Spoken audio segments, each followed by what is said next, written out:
ओम शांति। आज 25 नवंबर की मुरली है। बाबा ने कहा, मीठे बच्चे, शांति का गुण सबसे बड़ा गुण है, इसलिए शांति से बोलो, अशांति फैलाना बंद करो। प्रश्न है, संगम युग पर बाप से बच्चों को कौन सा वर्षा मिलता है? गुणवान बच्चों की निशानियां क्या होगी? बाबा उत्तर दे रहे हैं, पहला वर्षा मिलता है ज्ञान का, दूसरा शांति का, तीसरा गुणों का। गुणवान बच्चे सदा खुशी में रहेंगे, किसी का अवगुण नहीं देखेंगे, किसकी कंप्लेन नहीं करेंगे, जिसमें अवगुण है उनका संग भी नहीं करेंगे। कोई ने कुछ कहा तो सुना अनसुना कर अपनी मस्ती में रहेंगे। ओम शांति। रूहानी बाप बैठ रूहानी बच्चों को समझाते हैं। एक तो तुमको बाप से ज्ञान का वर्षा मिल रहा है, बाप से भी गुण उठाना है, और फिर इन चित्रों में से लक्ष्मी नारायण से भी गुण उठाना है।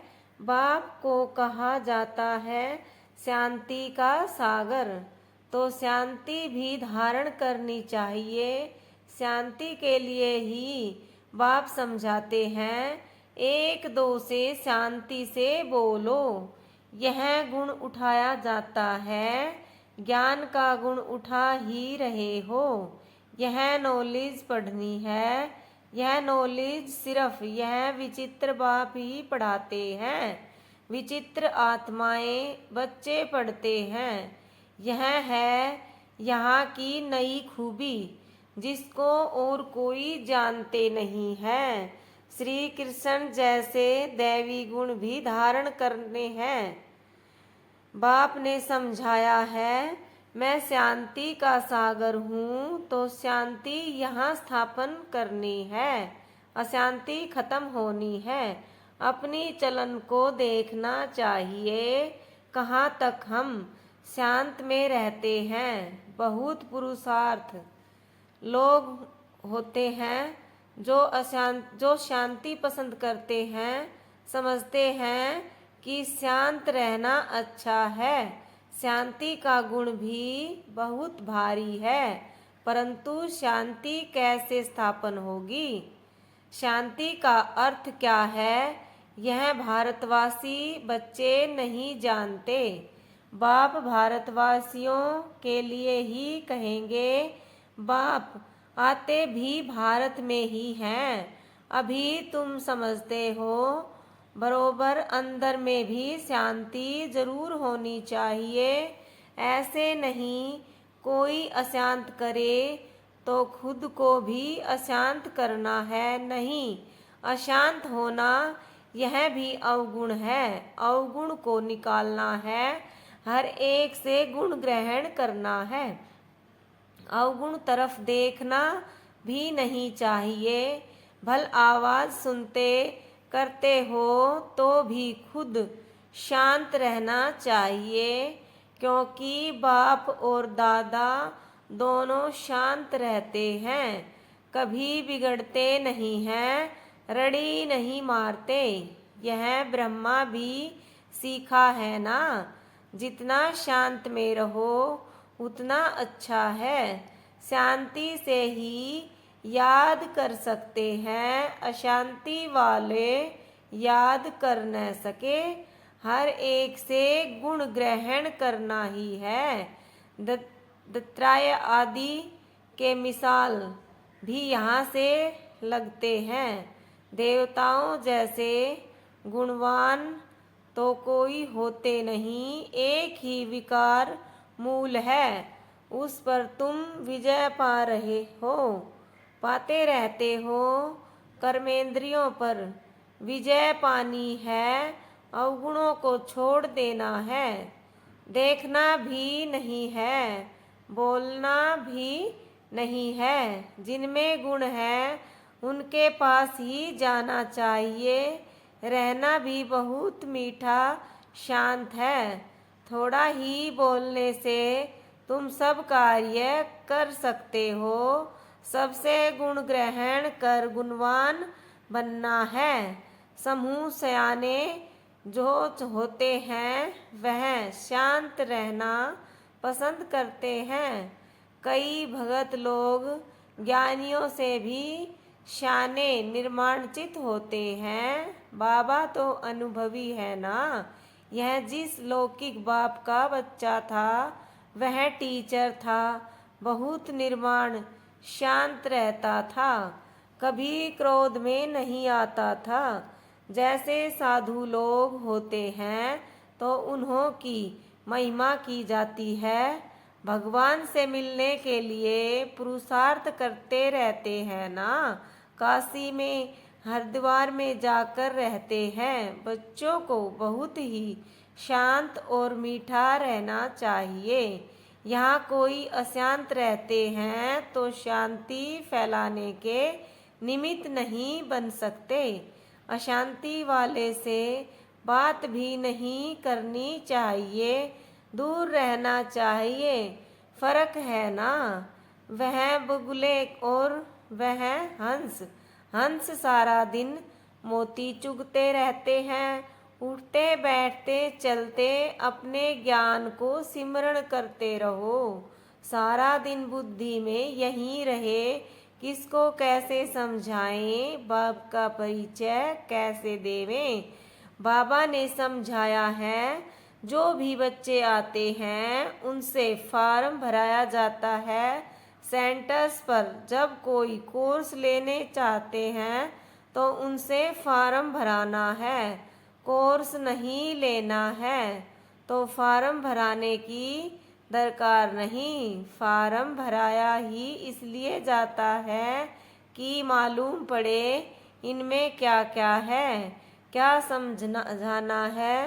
क्योंकि दुनिया में तो इन बातों को कोई समझते नहीं है, तो उनका सारा मालूम पड़ता है फार्म से। बाप से कोई मिलते हैं तो भी फार्म भराना होता है, तो मालूम पड़े क्यों मिलते हैं। कोई भी आते हैं तो उनको हद और बेहद के बाप का परिचय देना है। क्योंकि तुमको बेहद के बाप ने आकर अपना परिचय दिया है, तो तुम फिर औरों को परिचय देते हो। उनका नाम है शिव बाबा। शिव परमात्माए नमः कहते हैं ना। वह कृष्ण को देवताए नमः कहेंगे, शिव को कहेंगे शिव परमात्माए नमः। बाप कहते हैं मुझे याद करो तो तुम्हारे पाप कट जाएं। मुक्ति जीवन मुक्ति का वर्षा पाने के लिए पवित्र आत्मा जरूर बनना पड़े। वह है ही पवित्र दुनिया, जिसको सतो प्रधान दुनिया कहा जाता है। वहाँ जाना है तो बाप कहते हैं मुझे याद करो। यह तो बहुत सहज है। कोई से भी फार्म भराकर फिर तुम कोर्स देते हो। एक दिन भराओ, फिर समझाओ, फिर फार्म भराओ, तो मालूम पड़ेगा हमने उनको समझाया, वह याद रहा व नहीं। तुम देखेंगे 2 दिन के फार्म में फर्क जरूर होगा। झट तुमको मालूम पड़ जाएगा क्या समझा है। हमारी समझानी पर कुछ विचार किया है व नहीं। यह फार्म सबके पास होने चाहिए। बाबा मुरली में डायरेक्शन देते हैं तो बड़े बड़े सेंटर को तो झट एक्ट में लाना चाहिए। फार्म रखना है, नहीं तो मालूम कैसे पड़े। खुद भी फील करेंगे कल क्या लिखा था, आज क्या लिखता हूँ। फार्म तो बहुत जरूरी है। अलग अलग छपावें तो भी हर्जा नहीं, या तो एक जगह छपाकर सब तरफ भेज देवें। यह है दूसरों का कल्याण करना। तुम बच्चे यहाँ आए हो देवी देवता बनने। देवता अक्सर बहुत ऊंच है। दैवी गुण धारण करने वाले को देवता कहा जाता है। अभी तुम दैवी गुण धारण कर रहे हो, तो जहाँ प्रदर्शनी व म्यूजियम होते हैं वहाँ यह फार्म बहुत होने चाहिए, तो मालूम पड़े कैसी अवस्था है। समझकर फिर समझाना पड़े।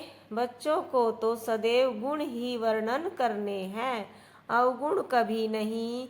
तुम गुणवान बनते हो ना, जिनमें बहुत गुण होंगे वह दूसरों में भी गुण फूंक सकेंगे, अवगुण वाले कभी गुण फूंक न सके। बच्चे जानते हैं समय कोई बहुत नहीं रहा है, पुरुषार्थ बहुत करना है। बाप ने समझाया है, तुम रोज मुसाफिरी करते हो, यात्रा करते रहते हो।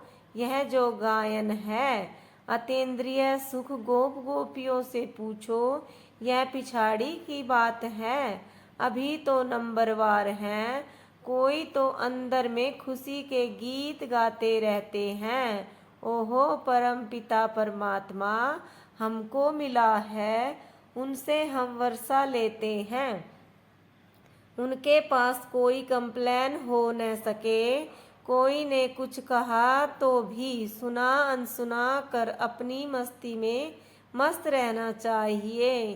कोई भी बीमारी व दुख आदि है तो तुम सिर्फ याद में रहो, यह हिसाब किताब अभी ही चुकतू करना है। फिर तो तुम 21 जन्म फूल बनते हो, वहाँ दुख की बात ही नहीं होगी। गाया जाता है खुशी जैसी खुराक नहीं, फिर सुस्ती आदि सब उड़ जाती है। इसमें तो यह है सच्ची खुशी, वह है झूठी। धन मिला जेवर मिला तो खुश होंगे, यह है बेहद की बात। तुमको तो अथाह खुशी में रहना चाहिए। जानते हो हम 21 जन्मों के लिए सदा सुखी रहेंगे, इसी स्मृति में रहो। हम क्या बनते हैं बाबा, हमने कहने से ही दुख दूर हो जाने चाहिए। यह तो 21 जन्मों की खुशी है। अब बाकी थोड़े दिन हैं, हम जानते हैं अपने सुख धाम, फिर और कुछ भी याद न रहे। यह बाबा अपना अनुभव सुनाते हैं। कितने समाचार आते हैं, खिटखिट चलती है। बाबा को कोई बात का दुख थोड़े ही होता है। सुना अच्छा यह भावी, यह तो कुछ भी नहीं है। हम तो कारून के खजाने वाले बनते हैं। अपने से बात करने से ही खुशी होती है। बड़ा शांत में रहते हैं, उनका चेहरा भी बहुत खुशनुम रहेगा। स्कॉलरशिप आदि मिलती है तो चेहरा कितना हर्षित रहता है। तुम भी पुरुषार्थ कर रहे हो इन लक्ष्मी नारायण जैसा हर्षित मुख होने के लिए। इनमें ज्ञान तो नहीं है, तुमको तो ज्ञान भी है, तो खुशी रहनी चाहिए, हर्षितपना भी होना चाहिए। इन देवताओं से तुम बहुत ऊंच हो। ज्ञान सागर बाप हमको कितना ऊंच ज्ञान देते हैं। अविनाशी ज्ञान रत्नों की लॉटरी मिल रही है, तो कितना खुश रहना चाहिए। यह तुम्हारा जन्म हीरे जैसा गाया जाता है। नॉलेजफुल बाप को ही कहा जाता है, इन देवताओं को नहीं कहा जाता। तुम ब्राह्मण ही नॉलेजफुल हो तो तुमको नॉलेज की खुशी रहती है। एक तो बाप मिलने की खुशी होती है, सिवाय तुम्हारे किसको खुशी हो न सके। भक्ति मार्ग में हड्डी सुख नहीं रहता है, भक्ति मार्ग का है आर्टिफिशियल अल्पकाल का सुख। उनका तो नाम ही है स्वर्ग सुख धाम हेविन, वहाँ अपार सुख यहाँ अपार दुख।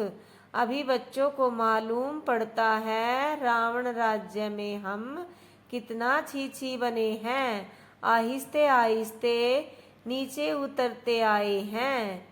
यह है ही विषय सागर। अब बाप इस विषय के सागर से निकाल तुमको क्षीर सागर में ले जाते हैं। बच्चों को यहाँ मीठा बहुत लगता है, फिर भूल जाने से क्या अवस्था हो जाती है। बाप कितना खुशी का पारा चढ़ाते हैं। इस ज्ञान अमृत का ही गायन है। ज्ञान अमृत का गिलास पीते रहना है। यहाँ तुमको बहुत अच्छा नशा चढ़ता है, फिर बाहर जाने से वह नशा कम हो जाता है। बाबा खुद फील करते हैं। यहाँ बच्चों को अच्छी फीलिंग आती है। हम अपने घर जाते हैं। हम बाबा की श्रीमत पर राजधानी स्थापन कर रहे हैं। हम बड़े वारियस हैं। यह सब बुद्धि की में नॉलेज है जिससे तुम इतना पद पाते हो। पढ़ाते देखो कौन है बेहद का बाप, एकदम बदला देते हैं तो बच्चों को दिल में कितना न खुशी होनी चाहिए। यह भी दिल में आना चाहिए कि औरों को भी खुशी देवे। रावण का है श्राप और बाप का मिलता है वर्षा। रावण के श्राप से तुम कितने दुखी अशांत बने हो।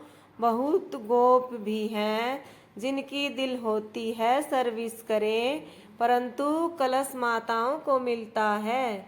शक्ति दल है ना, वंदे मातरम गाया जाता है, साथ में वंदे पितरम तो है नहीं, परंतु नाम माताओं का है।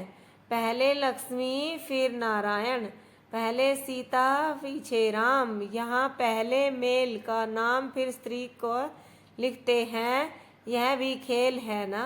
बाप समझाते तो सब कुछ है, भक्ति मार्ग का राज भी समझाते हैं। भक्ति में क्या क्या होता है, जब तक ज्ञान नहीं है तो पता थोड़े ही पड़ता है। अभी तुम सबका कैरेक्टर सुधरता है, तुम्हारा दैवी कैरेक्टर बन रहा है। 5 विकारों से आसुरी कैरेक्टर हो जाता है। कितनी चेंज होती है तो चेंज में आना चाहिए ना। शरीर छूट जाए फिर थोड़े ही चेंज हो सकेगी।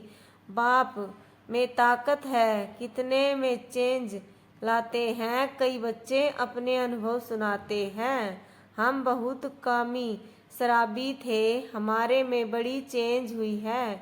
अभी हम बहुत प्रेम से रहते हैं, प्रेम में आंसू भी आ जाते हैं। बाप समझाते तो बहुत हैं, परंतु यह सब बातें भूल जाती है, नहीं तो खुशी का पारा चढ़ा रहे। हम बहुतों का कल्याण करें। मनुष्य बहुत दुखी हैं, उनको रास्ता बतावें।